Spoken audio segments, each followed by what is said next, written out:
just amazing, the explosive growth of new innovation and new technologies coming on board. And I think it's at its fastest pace ever. And we basically will see a disruption of the banking industry, or at least that banking changes the way we know it will change forever. And so it feels a little bit like the beginning of the 90s or mid-90s when the whole internet industry started, and all the new startups with new ideas, new technologies coming together. So later on I think there might be some consolidation, or things that were actually quite popular for a moment that we think that they are sort of outdated after a year or two or so, because there's something better.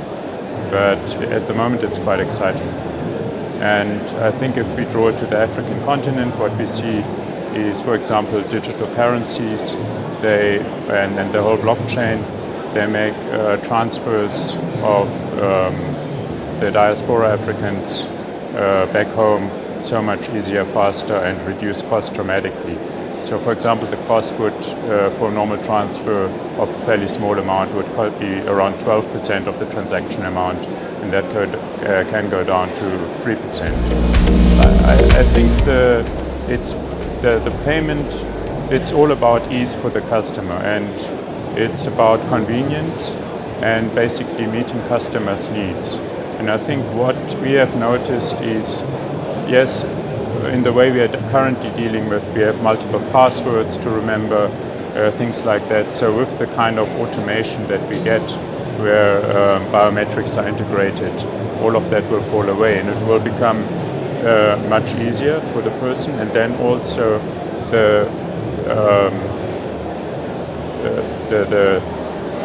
cost will come down by cutting out the middleman, and obviously the speed of which transactions are done will improve dramatically. And then I think the other thing is that we have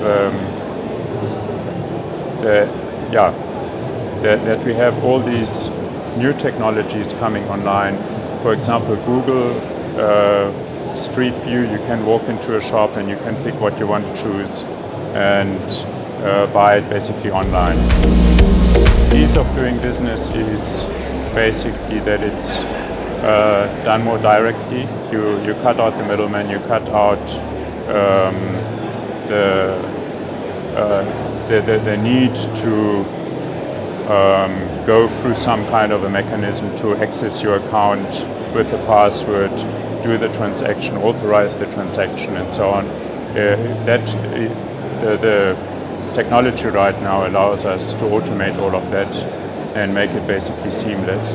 And then together with that comes the aspect of security also. I mean, you don't just want a seamless experience, but you also want a secure experience. Well, I think, I mean, for example, there were some of the speakers that referred to the Amazon, where they cut out the middleman and it becomes very cheap, or the kind of technology that offers smart devices that recognize your needs, your washing machine that notices basically that you are on low on washing powder, so places the order and then the delivery comes, things like that. So I think those are things that they have been in the, at least conceptually, the technology has been there for a while, but I think it will take some time to mainstream it. But I think once consumers see the ease of what it allows you to do, it will become very quickly mainstream.